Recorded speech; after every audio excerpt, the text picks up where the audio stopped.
Thank you, Vol. I would have noticed that at some point. Oh my goodness, I cast the entire draft and no one can hear me? This is awful. Should definitely be fixed now. Holy crap, muffins. This thing. Temple opens in Regardless, though. 10 seconds. Go ahead and put up that prediction real quick. 3, 2. Oh my god, I'm so glad someone said something. That would have been hands on head awful. However, on the side of Running Wild, let me go ahead and do this very, very quickly. Got a little bit distracted by the fact that everything was broken. We do go ahead and have Hyrule playing the Jimmy Raynor. We do have Elixia on the Sonya. Mr. Executive playing Stukov. Full on Grit is playing the Johanna. And Falstad being played by C10. On the other end of the battlefield, coming in on the orange team, we do go and have Marshall up here on the chin. In the middle, we do have Irok playing Orpia, and then Murderidin is going ETC. Lucio is being bounced around on Westra, and then Sylvanas down here on Sir Mac and Cheese.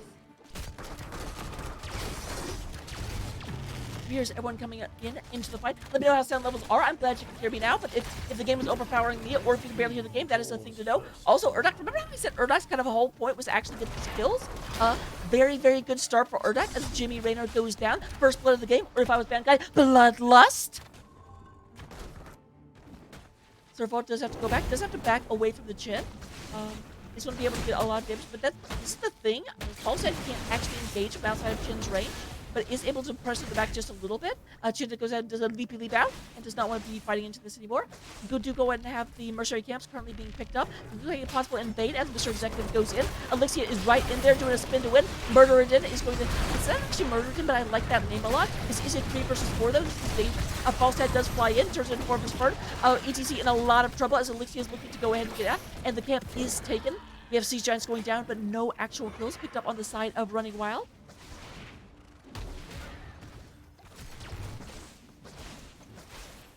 I've got it set up so I can kind of hear everything in real time and make sure the sound levels are okay. But the problem is, apparently I actually had the output muted somehow. I do not know how that happened. But regardless, we got it fixed. We're not going to focus on it anymore. More giants. More giants! I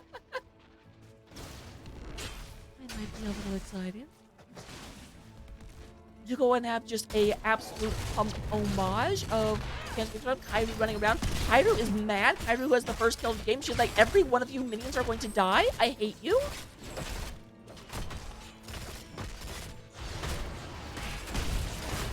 There's everyone else kind of moving on in, doing the thing, doing all of the things. Every one of them. And Top Temple is on the way to activating.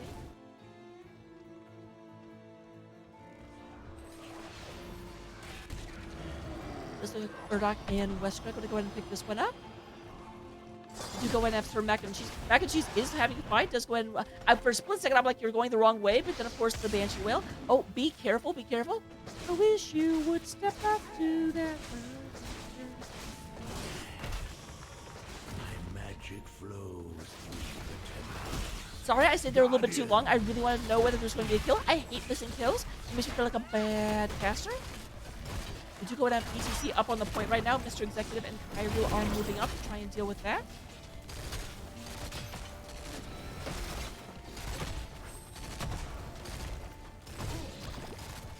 Also, let me fix this stupid mouse percent. Oh, this could be a bad thing for Falstad. Falstad is getting brilliantly body blocked. The Jin goes ahead and jumps over, and Falstad goes down. But meanwhile, Stonekey does come up and occupy the top floor. I go and deal with this. I was just playing, and you can tell. Get out of here, get out of here. Boop, boop.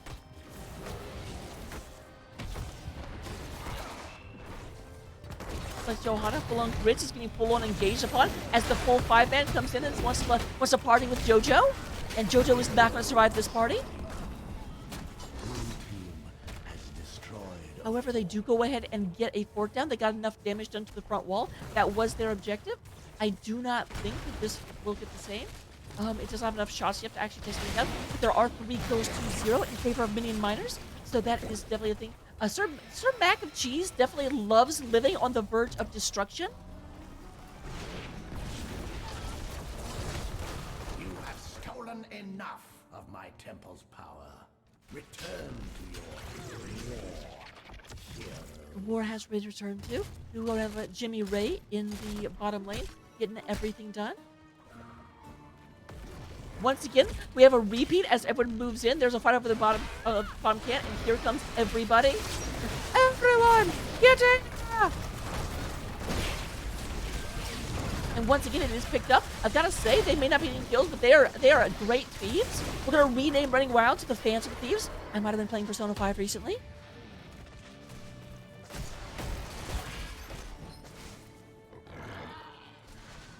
Orphea is going to be stuck in cleanup duty. Meanwhile, they will probably go... No, not yet, not yet, not yet.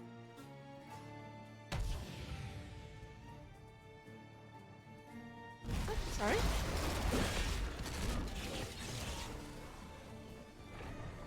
So front wall is down. This does mean that the next temple is the bottom temple, and it will take this if it can be controlled by Running Wild. The problem with that, of course, is that Running Wild has not been super successful at actually...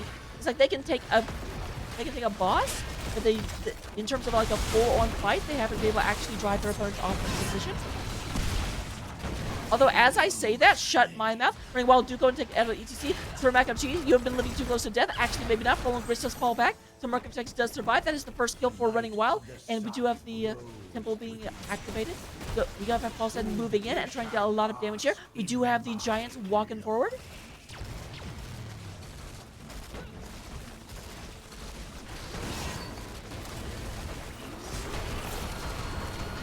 So remember I said the temple was going to get the bottom shrine by itself? May have been a little bit incorrect about that. Oh, Elixia very, very low, does go in and leap out. There's the Great Flailing Swipe in order to make sure that Elixia does not get hurt. But we do go in and have the Unstoppable of, oh my gosh, Elixia is down to 100, 200 health, but does survive. Marshall goes in for the kill. Marshall wants this, but is going to get it, but is going to pay with their lives as well. Goodbye, goodbye, goodbye. That is a 2-for-1, however. Johanna and Sonya did both go down. That will mean the bottom temple is being occupied on the side of Minion Miners.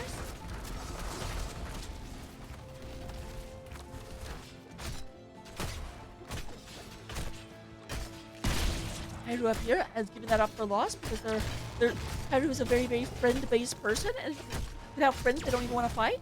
Don't blame them. Friends do make the world go around. I've watched enough anime to know that with the support of your friends, you can do anything.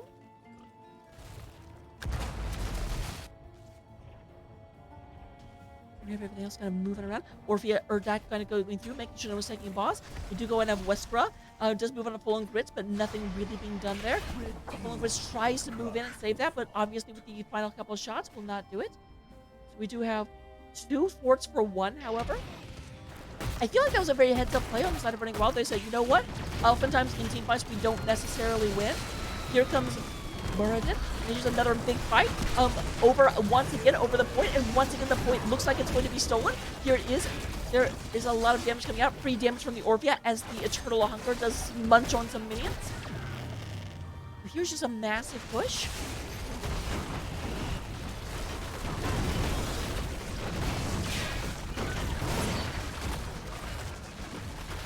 Turn that down just a little bit. That's a little bit loud in my ear. So we do go and have this push coming up top. It is a 4 versus 5. Everyone is here. It looks like Murderin is going to move in. We're going to murder in. I love that name. It's just so much fun to say. So it looks like this will be cleaned up. No first keep of the game for the exceptionally greedy Running Wild. They definitely are Running Wild. They do not play this map conventionally. They're kind of everywhere at once. Level 13s are picked up. We haven't even talked about our heroic talents, although you've seen some of them used. These teams just do not know when to quit. I can't even talk about the talents because they are just too eager. We do have a very, very, very deep Chin and Lucio. Falling Sword does come down, but no actual hard engage occurring just yet. Another double devil phase starting up. We have more Giants. Are we actually going to allow Giants to be picked up on the side of Minion Miners? We might be. It does look like there's no attempt to invade this time.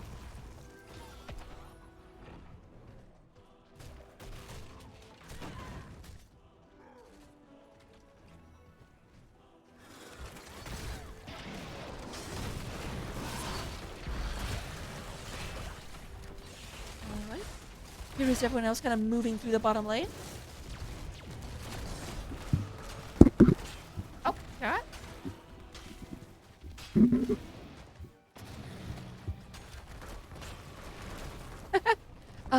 Okay, it tilted slightly away from me and I couldn't really hear myself, so hopefully you can hear me better now.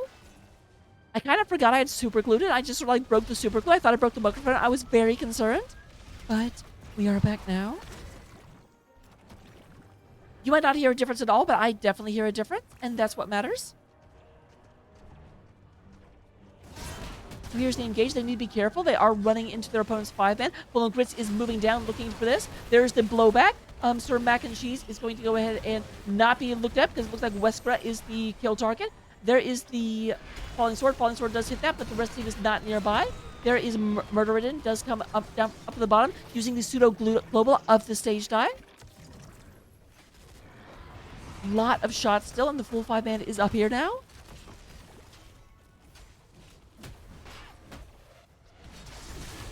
So, with that being said, there is a retreat coming in. They're looking to be able to pull back and then re-engage onto Urdak, it looks like. All forts in the game have been taken out at this point. And no, this does look like a full disengage coming from the side of Running Wild. They do see this these giant getting dangerously close to bottom lane. But it looks like the play right now is going to go ahead and be to come over here to the boss. Boss is going to be picked up, and now this is seen by Urdak and Murderidin. Oh, great use of zoning potential, though. Here's everyone else. Sylvanas and Lucio are on the way, but we do have ETC being taken down. Right now, we have the Unstoppable Chin coming in. There is the Falling Sword in order to try and keep them alive. Marshall is going to be down to about 300 health. Is going ahead and stagger, but is going to be taken out. That is a 2-4-0 in favor of Running Wild, and the boss is barreling down bottom lane. We're going to go over the not so much Bridge of Death. There goes the Hyperion. Hyperion going to fly out just to start raining salvage of death. Salvage? How about salvos? We'll go ahead and call it that. Salvos of death down upon the area, and a lot of damage going in. Sir Mac and Cheese, Urdak, and Wesker are trying just to keep this alive, trying to hold their opponents back. They've got the advantage of the wall, but the wall goes down, and the boss is still at 80% health. It does look like Murderidin is going to be back here. A lot of damage coming in from this boss as they go ahead and just start pummeling away. There's the Eternal Feast, but it does not get any connections on the heroes. There is a great Falling Sword used to disengage. Falling Sword does fall back, and it looks like the first keep of the game is going down to the might of Running Wild. Red team's core is under attack. They're going to fall back. They say the core can clean up this boss. It likely won't get through shields. Is that correct? It does look like that is actually correct. The boss is not very healthy. But it looks like that Running Wild is not interested in giving any reprieve. They're going to go ahead and just keep putting pressure on this bottom lane. And here we have a double altar phase. Both altars will actually shoot for the middle fort, for the side of Running Wild, so it doesn't matter which one they occupy. Sonya is moving up right now because the top lane is looking not very healthy at the moment. So they're going to go ahead and just start spinning to win. There's like, you say I'm not a Viking? Haters will say I can't.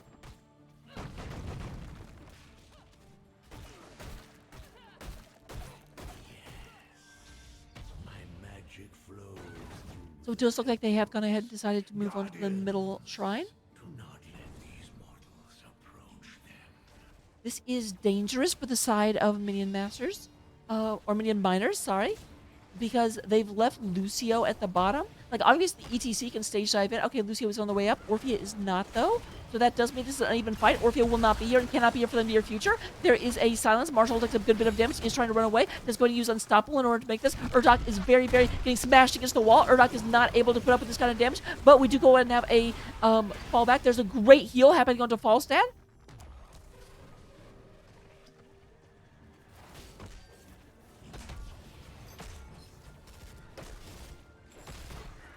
Alright, that looks like it's hitting the well right now, not the actual fort.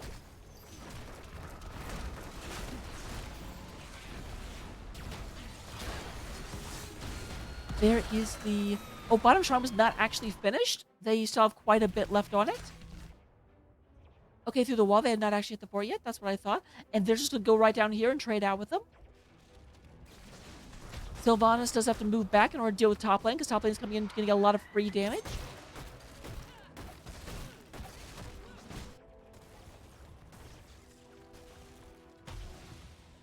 There goes that, and we now have damage directly onto the fort. It does look like we'll not have enough shots to actually get through that fort. No one's actually in a position to re-engage, and all the mercenary camps in the camp are picked up. Falstad does fly up here in order to go in and pick up some of this experience. We are at a 2-level lead, okay, a level and a half lead on the side of Running Wild, just because of how present all over the map they have been.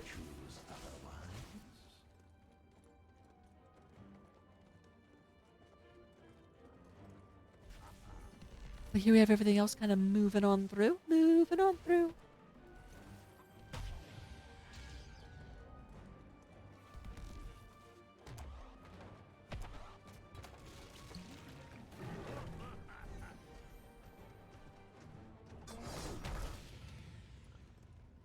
They are looking to go ahead and snipe in top lane, but they're not going to caught off guard. Marshall is right here. Marshall is kind of in the middle of their entire team, though. Needs to be a little bit careful. Obviously, this is Chin and can go unstoppable at the blink of a hat. Longsword does come in order to save the Falstad, who had gotten a little bit too far forward. I think I actually got booped forward by the ETC, so not necessarily their fault. There's a big old flaming swipe. Should have another couple of swipes, I believe. I may have missed some. The Hyperion does go ahead and clean that up. That means all shots will be going to the middle fort right now. Or middle keep. That's the name of it, keep. We're playing for keeps. To go and have level 20s unlocked on the side of Running Wild. They will be picking up Raider's Roll, Controlled Chaos, Wind Tunnel, Ignore Pain, and Heaven's Fury. I love Heaven's Fury. I definitely agree with the Heaven's Fury pick. It's my favorite level 20 on Johanna. Speaking of my favorite, we have a lot of damage coming in, a lot of separation, and that is going to be a dead Orphea, the minion of the Nexus. The minion, the daughter of the Nexus, the Raven Lord's court heir, is going to go down. The Raven Lord is in turmoil. Everyone are trying to assault the Gravekeeper. Gravekeeper? I know my lore, I promise.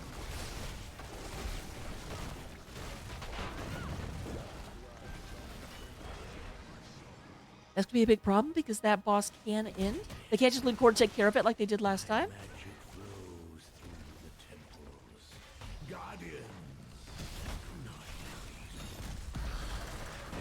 Sylvanas is in the back bottom lane trying to deal with this. That, of course, means she can't be here in the middle. Marshall did stay a little bit too long. Was not able to get out with the Wandering Keg. And we do go and have shots going straight in. This is going to be the last structure of the game going down. GG is called. I don't... okay, GG with the assault, maybe?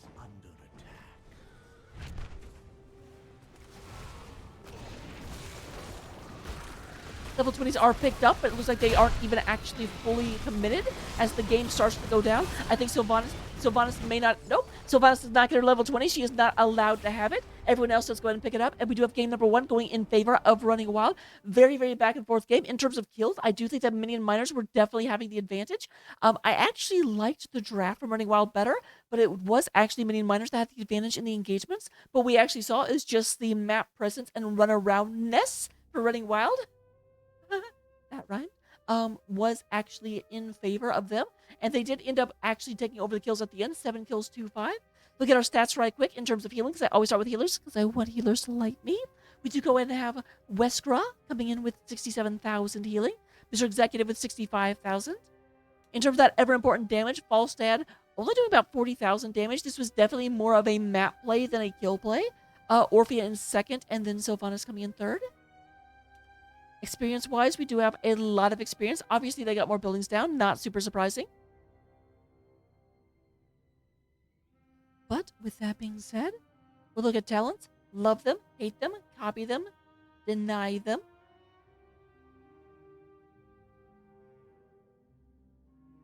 So I have good news and bad news. It does look like 100% of you guys did decide to go ahead and gamble for Minion Miners. The thing is, they didn't win. But because no one bet on the other side, I'm just going to go ahead and clear that out so you'll get your points back. Simply because it doesn't do me any good. Like, those points would just go nowhere. And that's dumb. So I'll give them back because I'm a nice person. And I'll go ahead and set up for game number 2.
Cursed Hollow.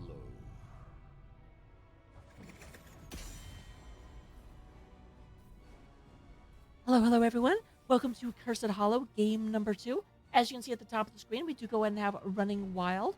We're having one game number 1, trying to go ahead and close this out as a domination. But on the other side, we do have Minion Miners, definitely trying to make sure that doesn't happen. Top tier commentary. So it does look like first pick and first ban is on the side of the Miners, which does mean this is another pick or map pick for the side of Running Wild. Just like last time, Right Wing is going to continue being the ban out because this is another kind of big map. We do want to make sure that the global presence is no longer allowed. Here's the big question. Will they actually do it for Falstad this time? Because they didn't ban it out last time, and I feel like they might have regretted that. Junkrat is going to go ahead and be removed. Yes, they do ban out the Falstad. Go me. These guys definitely making me look like I know what I'm talking about, and I'm a super good caster. Love it. Do have Dahaka, so complete nullification of the globals, except for ETC. Sylvanas is going to be taken by Silver Mac and Cheese first and foremost. I think that's the same hero they took last time. Sounds right anyway. Yes, yes, yes. Just have to confirm my notes real quick. So what is interesting, basically has the ability to do the Ravenler's Curse at a small amount.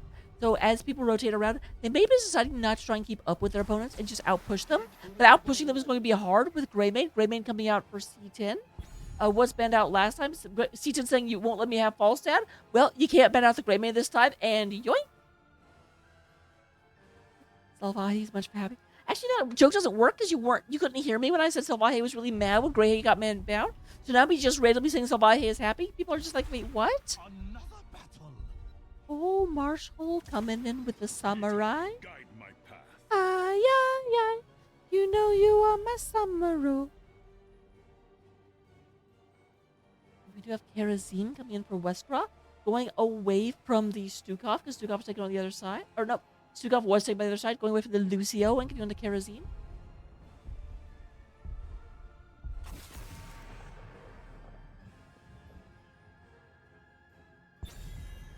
Alright. You go and have Abathur being banned out. And then the Johanna. Right now, BG but Johanna means family is playing. And so every time I see the Johanna, I want to keep saying, oh, and they banned out Johanna means family. And then people have no idea. Sunny coming in, not using the Death Knight skin, minus 10 points. Very similar draft coming out. Obviously, the Greymane had to be changed out. But Stukov still being played by Microsoft Executive. Alexia still on the Sonya. Hyru going to be on Jimmy Ray. We don't know, but Johanna is banned. So did you go and get over to Mal'Ganis on the side of Blungrit?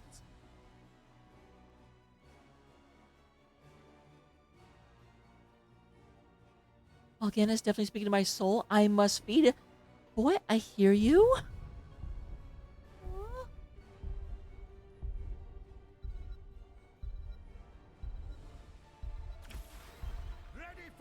So Merlin does go. Oh, and a Murky. Hello.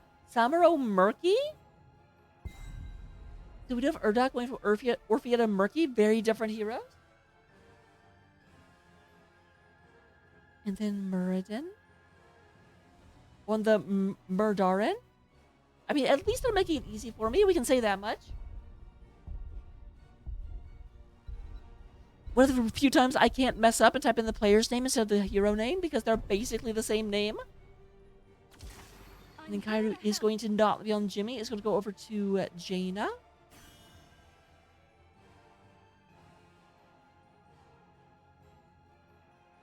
So kind of what we have here is we have a super... I don't know, because someone's going to have to babysit the Murky. I'm guessing it'll have to be Greymane. And boy, is that a waste of Greymane's talent. Maybe Sonya. Maybe Sonya's going to be on Murky duty. And you just have to run around the map and try and control the fish. That's going to be really what it comes down to. I feel like in terms of the actual engagement... Mal'Ganis can get in, and they don't have a lot of ways to stop him. They don't have, other than Stormbolt, they don't have a lot of stuns and ways to keep Mal'Ganis under control. So Mal'Ganis might actually be able to go ahead and do life swap. Regardless, we'll go ahead and get into the game right now. Look forward to it, and see you then.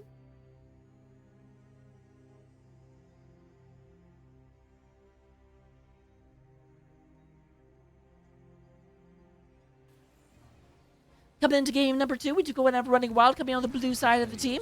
They are represented by the boys and girls in blue, the battlers in...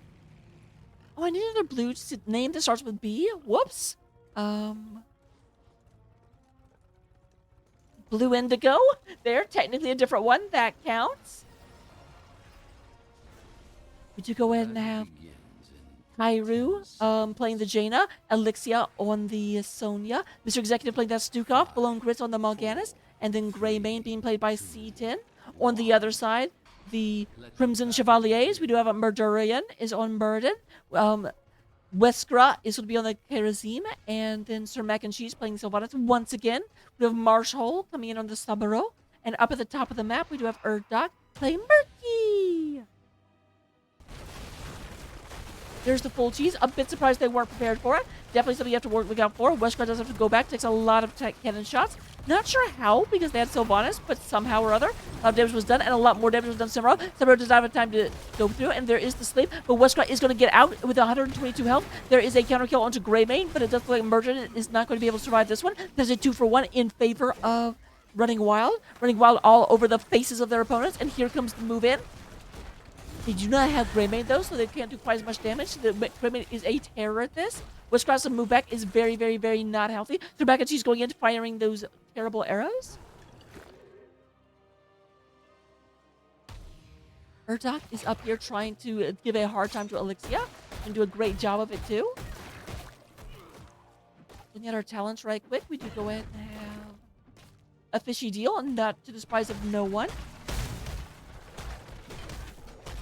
We go and get Kairu and Mr. Zeki moving up into the camp. No camps. Oh, never mind. We do go now have Weskra over here trying to take this down.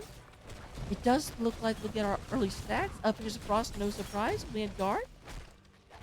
I don't know enough about Mal'Ganis, know if that's unusual or not.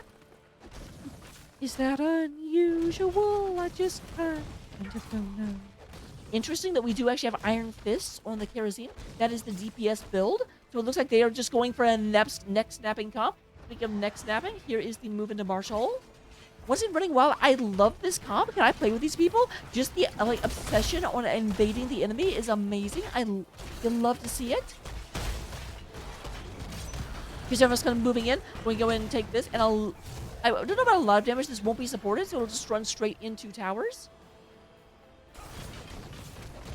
But it will distract their opponents, and they get experience, their opponents don't, so it is a net win without any question. Without flag or fail, they will defend their isles, whatever the cost may be. Hero slain.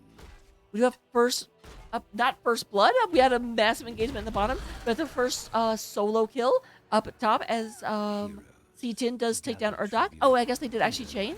Did not notice that, because darn it, I can't be expected to do that. Are you crazy? And second solo kill as C10 goes ahead and gets that. We're up here looking at the most attractive and interesting players. And here's the Storm, the solo laners getting experience so you can have fun. Yes, I stole that from Jigsy Cat. Fight me.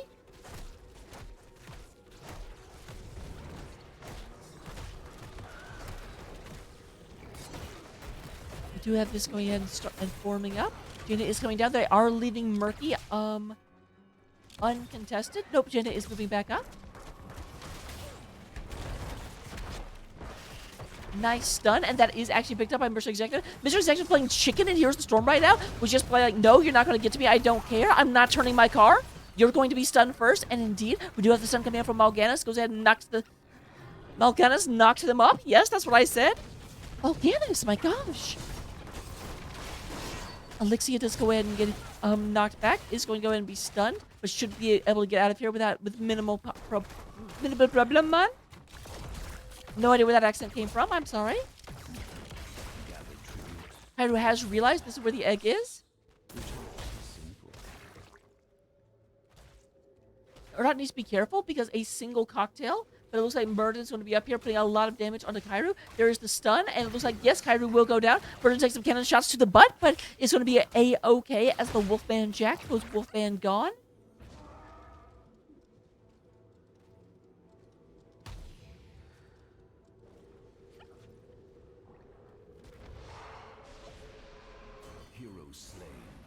But Stukov actually does go ahead and get Sylvanas down here. Was not paying attention to that.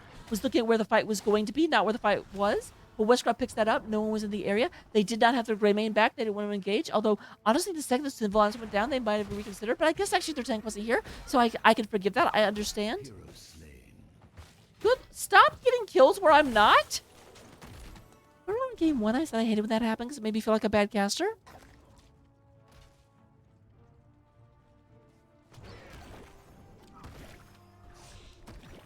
Fishy deal does look like up to 2 uses of the ability. They can't take a giant camp for free. And bosses are on the map right now.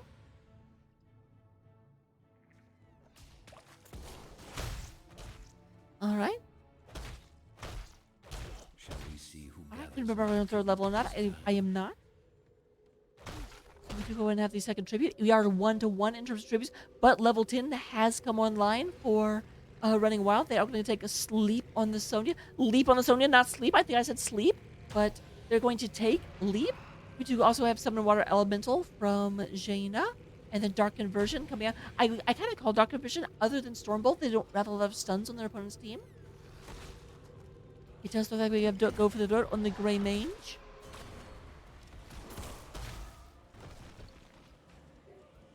Urdak just not going to bother stopping. Okay, cool.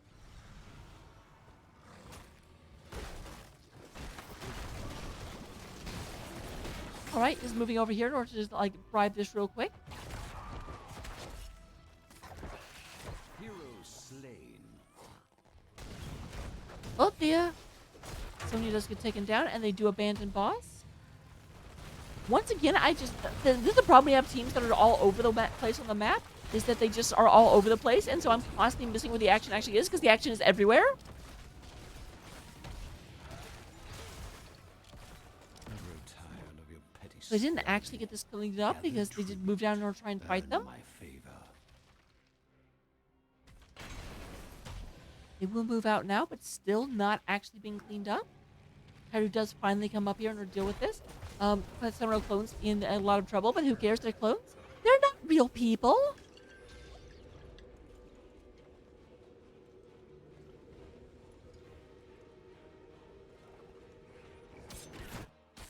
You know, Urdak going to move in, doing a lot here. Slain. And Merton does get taken out. We almost caught it. We were right next to where the fight... I keep doing that. I keep going to where the fight is going to be. Like, they're going to move in. They're going to post up. I'm not used to this level of play, so these guys are much better than I have a accounting for. Unacceptable. You shall know my. Look at this heroic guy. Like, I'm going to take you all! I wish it showed number of kills. Oh, it does? No, that's just... That's amount of damage. Never mind. Think how much of a badass Bushkill just walking down being like, ha, and you, ha, and you. It's basically playing in Golden Gun mode in the old Golden Knight, and we all know how fun that was. Actually, probably me. I probably totally just dated myself, but you know what? Don't worry about it. There's a big, big, big sleep coming out, and a big ol' everyone get away. Everyone get out of here. Sonya is chasing down Murky right now, but we don't really care.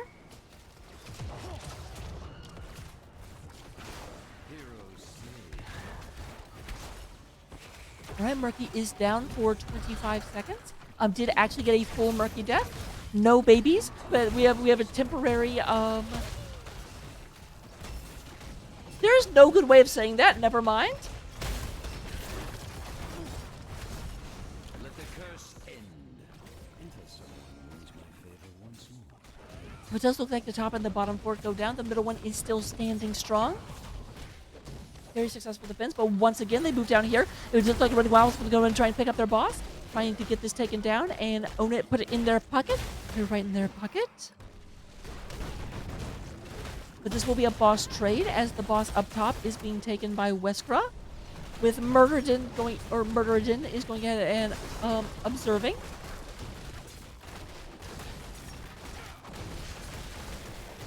They do move in here. Their opponents are on the way. I don't think they'll get here in time to stop it, though. But nope.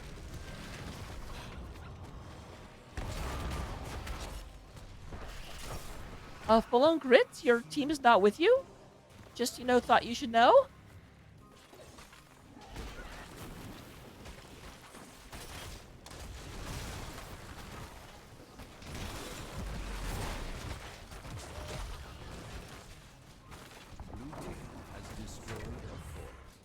All right, we do got a Kairu up here going ahead and try and deal with the boss. Well, I'm losing the ability to speak. It's okay, not a big deal. It's not like I needed that anyway. We do go ahead and have Kairu take a lot. It looks like this will go ahead and get the fort down. Kairu's not going to be able to stop that. It's going to be very close, but ultimately no cigar will not even make it to keep wall. On the other side, the boss did make it to keep and got the keep down to about 11,000 health.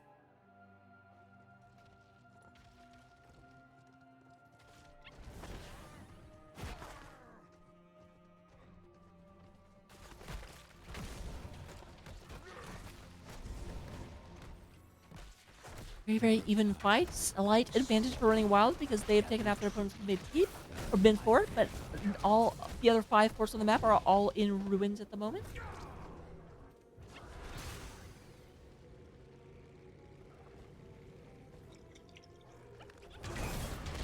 Well, Chris goes in a lot of damage onto them. They do have health conversion, and it does swing. Rifus is down to very, very, very low health. There's the silence on a lot of people, keeping them from getting able to do anything. And we do have Kerosene being taken out. Already did use 7-sided strike, so can't use that for displacement. Marshall in a lot of danger. We do have Kairu goes in. Big ol' shot to the back of the head, and the samurai goes down. The dwarf is the next one to fall, and they're looking at Murky. There's no way Murky survives this. I'm sorry, little fish.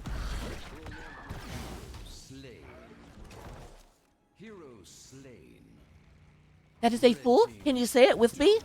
5-man team wipe. As we do have a lot of damage and a lot of ability to do damage being unlocked outside of running wild. Murky is already back because Murky is a scuzzy cheater. But we do have a mini wave already moving in and a lot of damage going to be done to this mid keep. Here's team is back up. We're about 10 seconds away from most people. Sylvans won't be back for a little bit.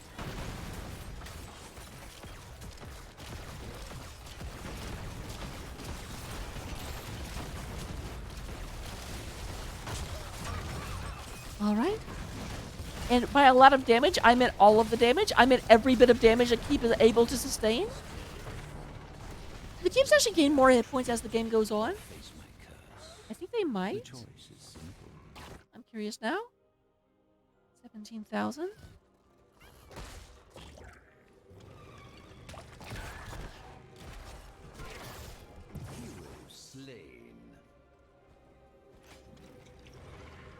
So the Merkster goes down one more time. One more time. I like singing, like, fight me. There's like trying to go in, but their opponents are actually not out of the area yet, and that causes a full disengage. We do have a mind control going on to Sonya. Sonya's like, joke's on you, I was coming to kill you anyway. Oh, but Murden is in the back line. There's a swipe away trying to keep Murden off the team. We do have a 1-level advantage on the side of running wild. But once again, these teams do not have chill. Murky comes in. We do have Kairu trying to pull that in. There is the Banshee wave coming out of Sylvanas. You can't actually body block or stun out of that. And here is Marshall in the back line. Marshall the Murlocs is unlocked. Everyone moves back. We are going to have Malganis going down and being the 4th kill of the game on the side of Minion Miners. I keep wanting to say Minion Mashers. I think that's actually like a mobile game.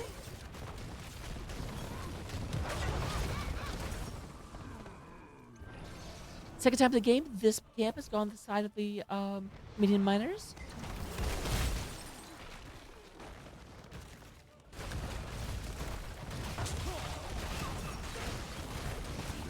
Meanwhile, definitely evening out that catapult pressure. Or not necessarily evening out, they did take the fort, but they were losing that lane very badly up until now. Now it's only partially badly.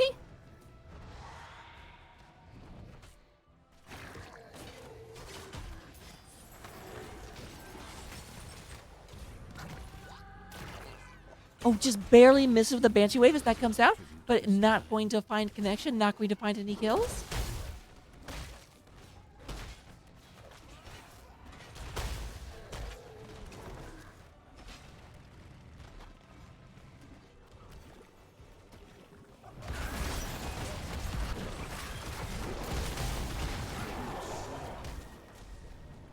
All right, very, very, very quick snap of a Dwarven neck. That it is going to trigger a retreat as Murder's going to be down for 50 seconds. It's funny they were set up for an ambush, and then they're like, wait, they ambushed me? Surprise Pikachu face? But this is going to once again be a boss trade. It is going to be a boss trade slightly in favor of Running wild just because the front wall is up a little bit, whereas this one keeps already taking some damage.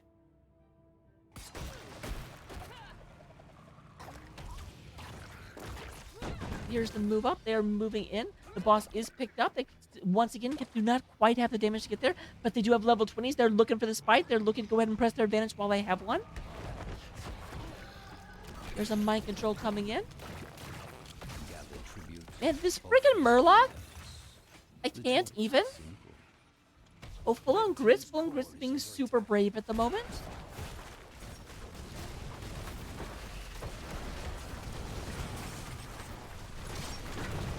But it does look like we are going to go ahead and get the keep down. Now, they are basically giving up their opposing keep, but they're also giving up their opponent's Sylvanas. Sylvanas goes down as the double-sided strike comes down. That's the problem with it, because you know exactly what character is going to come back, and you just lay a hush puddle right there. Be like, guess who's not moving? Haha, it's you. We do have the keep going down to about 30%, about 20%. We do go ahead. It looks like this game is going to be over, and as the curse is achieved by Murky, the game ends. That should be an achievement. It's going to be game for Running Wild. A domination of the series. Very, very, very quick. Sub hour. So well done, well done. Let me see if I can get an interview up right quick.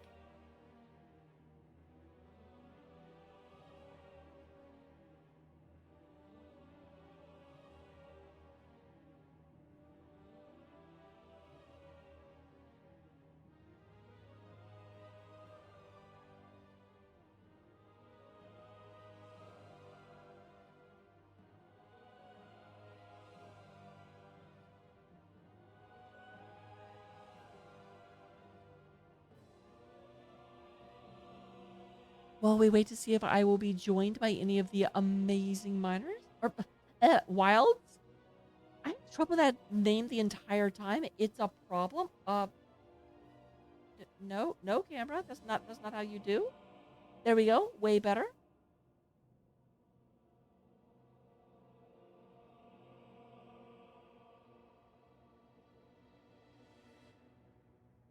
Of course, Val, my pleasure. We do go ahead and have looking at the end stats of the game. We are going to go ahead and see Stukov, Mr. Executive, leading the way in terms of heals, 55,000 to 46,000. We do go ahead and have the Jaina leading the way of damage, but once again, a relatively low damage games. Both teams super good on engagements, able to just run in and be like, okay, this person dies, and just do the damage they went down. Looks like we are joined by Full On Grits. Hello, hello. Oh. Okay, that your mic was a little bit like everywhere. Sorry, can you hear me now? I can. Way better. Cool. So first of all, Cool. fantastic game. Fantastic series. Normally I always ask teams where they got their name from, but after watching that set, I kind of feel like I know where Running Wild came from. Yeah, I mean, right in the beginning, right when we started, we're like, we're just going to invade every camp because we think we can win team fights. And that was, like, if you're ever in that position, we're like, we just want to play as proactively as possible and force them into bad situations. And it worked really well today.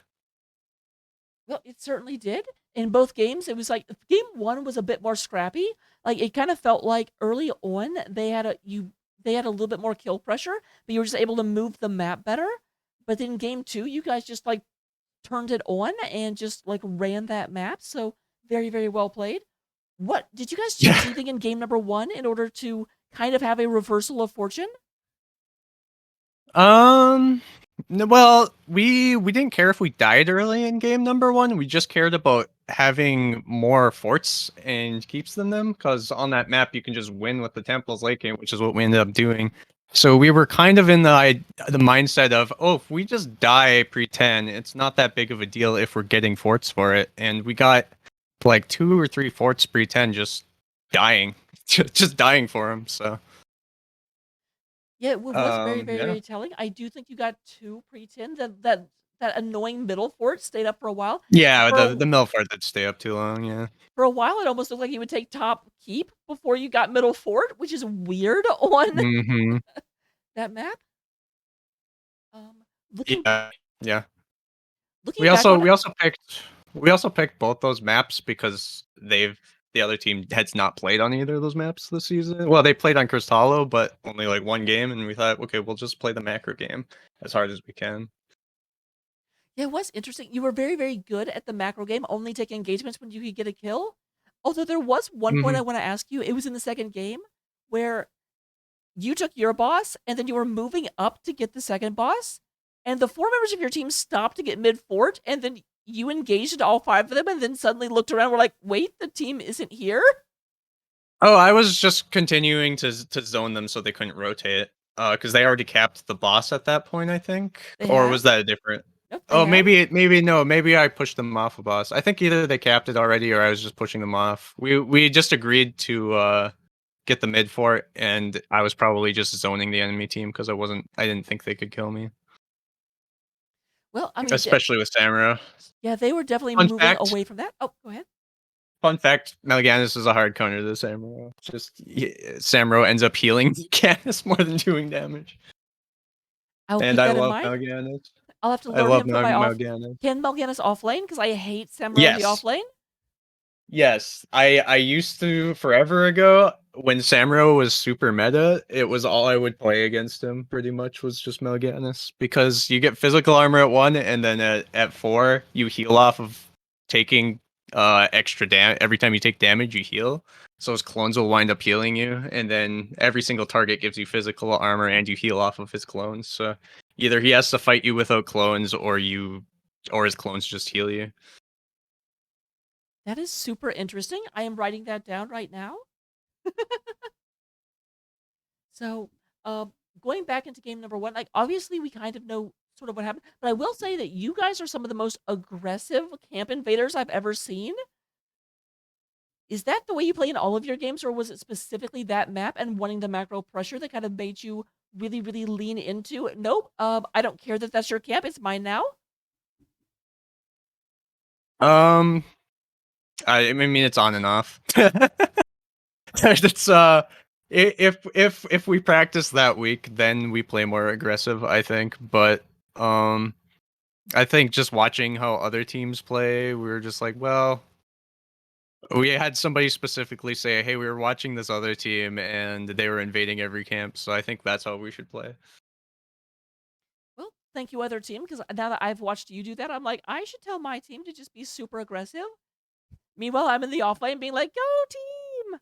You have to know that you can cap the point. Like obviously we had Johanna who's hard to push off of camps. The first game.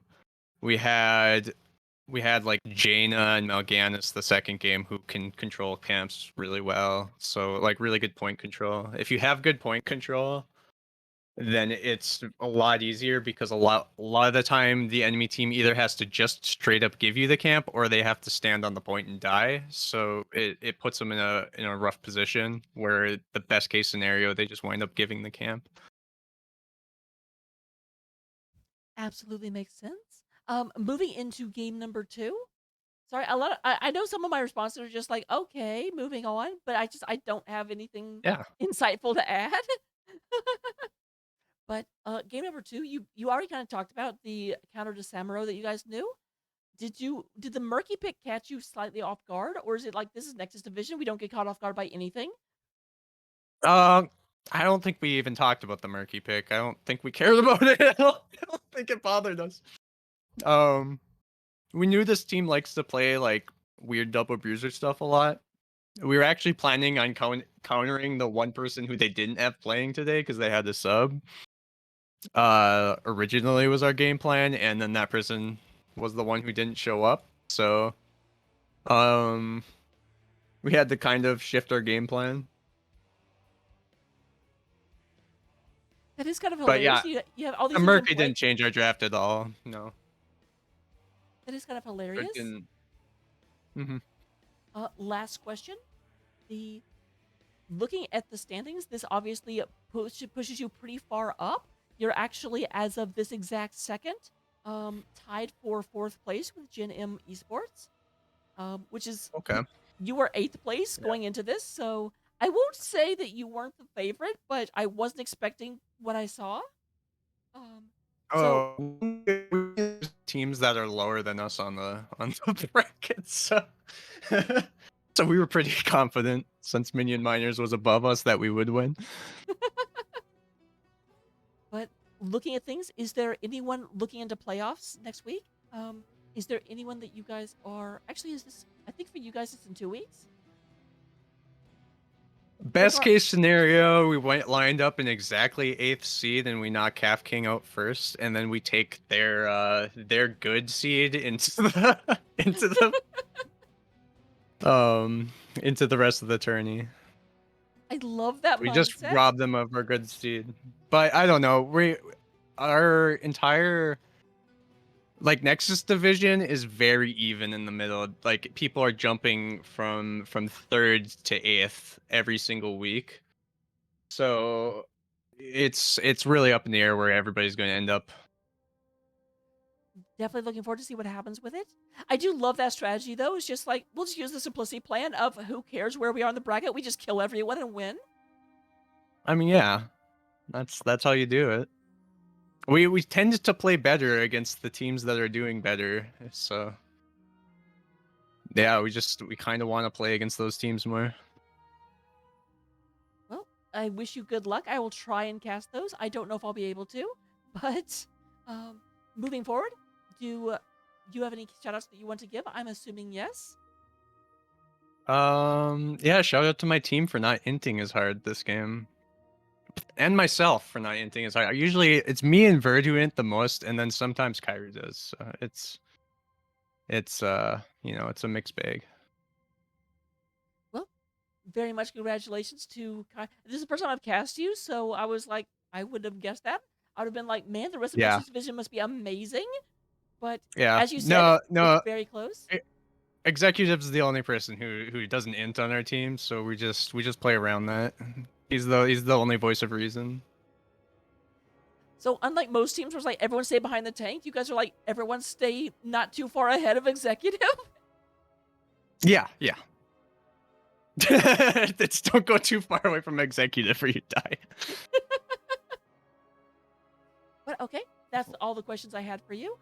Yep. Enjoy the after party. Don't do anything I wouldn't do. Yeah, have a wonderful stream. Absolutely. All right, I'm in a Storm League draft with my team, so I should get going. See ya. And with that, let me go ahead and see where I can bring you guys, because I know there's a lot going on tonight. I'm actually casting another match in an hour. I'll be casting Can't Connect Stuns versus, I want to say it's TRSG Knights, but I'm not 100% sure. What? You guys don't care about what's happening in the hour? You care about what's happening right now? And right now? Oh, oh yeah, definitely have to get you over to the Captain streams because I love Region Rebel.